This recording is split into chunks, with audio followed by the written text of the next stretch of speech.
അതിന് ശേഷം കമ്പനികളുടെ പ്രത്യേകിച്ച് ഗ്രാറ്റുവിറ്റി കാൽക്കുലേറ്റ് ചെയ്യുന്ന ഇതൊക്കെ ഉണ്ടല്ലോ. അപ്പോൾ അതൊക്കെ ആയിട്ട് ബന്ധപ്പെട്ടിട്ട് ഭയങ്കര ഒരു കോസ്റ്റ് ഇമ്പാക്റ്റ് കൂടാനായിട്ട് സാധ്യതയുണ്ടോ? പല കമ്പനികളുടെയും പ്രോഫിറ്റിനെ എഫക്ട് ചെയ്തു എന്നൊക്കെയാണ് കേട്ടേക്കുന്നത്. അതിനെക്കുറിച്ച് എന്താണ് ജിന് പറയാനുള്ളത്? പുതിയ ലേബർ കോഡ് വന്നത് പ്രകാരം നമുക്കിപ്പോൾ ഗ്രാറ്റുവിറ്റിക്കുള്ള കോസ്റ്റ് കൂടാൻ സാധ്യതയുണ്ട്.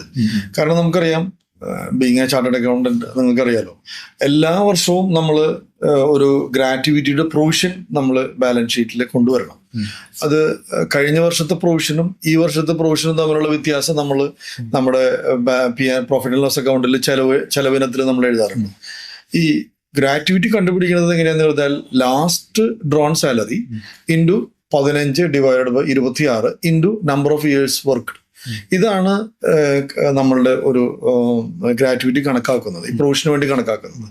ഇപ്പൊ കഴിഞ്ഞ വർഷത്തെ സാലറി 1 ലക്ഷമായിരിക്കെ ഈ വർഷം ലാസ്റ്റ് മാർച്ച് 31 അദ്ദേഹം വാങ്ങിച്ചത് 1.5 ലക്ഷം ആണെങ്കിൽ ഈ പറഞ്ഞ ഗ്രാറ്റുവിറ്റിയുടെ പ്രൊവിഷൻ കൂടും. ലാസ്റ്റ് ഓൺ സാലറിയുടെ ബേസിസിലാണ് നമ്മൾ കാൽക്കുലേറ്റ് ചെയ്യേണ്ടത്. അങ്ങനെ ഒരു കൂടുതലൊരു സ്വാഭാവികമായ കൂടുതലാണ്. പക്ഷേ ലേബർ കോഡ് വന്നപ്പോൾ നേരത്തെ ഉണ്ടായിരുന്നത് നമ്മൾ ബേസിക് പ്ലസ് വേജ് DMA ആണ് നമ്മൾ ഈ ഗ്രാറ്റുവിറ്റി കാൽക്കുലേറ്റ് ചെയ്തിരുന്നത്. നമ്മൾ ലാസ്റ്റ് ഡ്രോൺ സാലറി എന്ന് പറയുന്നത് ബേസിക് പ്ലസ് DA ആണ്. കാലാകാലങ്ങളിൽ ഏകദേശം ഒരു മൊത്തം സാലറിയുടെ 30% ഈ ബേസിക് പ്ലസ് DA. 30 മുതൽ 40% വരെയാണ് ഏവറേജ് നമ്മൾ ബേസിക് പ്ലസ് DA കണക്കാക്കിയിരുന്നത്.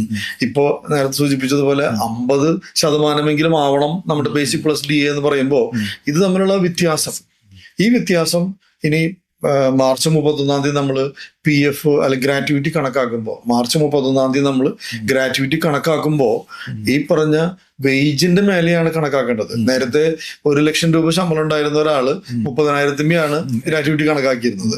ഇനി മാർച്ച് 31 നമ്മൾ ഗ്രാറ്റുവിറ്റി കണക്കാക്കുമ്പോൾ 50,000 കണക്കാക്കണം.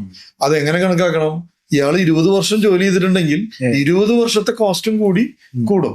20% 20,000 ഇൻറ്റു 12 15 ഡിവൈഡ് ബൈ 26 ഇൻറ്റു 20 വർഷം. അപ്പൊ ഇതൊരു പാസ്റ്റ് കോസ്റ്റ് ആണ്. നേരത്തെ ജോലി ചെയ്തിട്ടുള്ള തൊഴിലാളി ഇപ്പോ നമ്മുടെ സ്ഥാപനത്തിൽ ജോലി ചെയ്യുന്നുണ്ടെങ്കിൽ അദ്ദേഹം എന്ന് മുതലാണോ ജോലി ചെയ്തിട്ടുള്ളത് അന്ന് മുതലുള്ള ഈ 20% ഡിഫറൻസ് ലാസ്റ്റ് ഡ്രോൺ സാലറി ബേസിസിൽ കൊടുക്കണം. അത് വരുമ്പോൾ തീർച്ചയായിട്ടും ഒരു 1 ടൈം ഇൻക്രിമെന്റ് ഇംപ്രൂവ് കോസ്റ്റിൽ വരാൻ സാധ്യതയുണ്ട്. 1 ടൈം നമുക്കൊരു എക്സ്ട്രാ കോസ്റ്റ് നമുക്ക് വരാൻ സാധ്യതയുണ്ട്. പക്ഷെ അടുത്ത വർഷം മുതൽ, ഈ വർഷം കഴിഞ്ഞാൽ അടുത്ത വർഷം മുതൽ അങ്ങനെ ഒരു ഇമ്പാക്ട് ഉണ്ടാവില്ല. അത് പിന്നെ വളരെ നോർമലായിട്ട് പോവാം.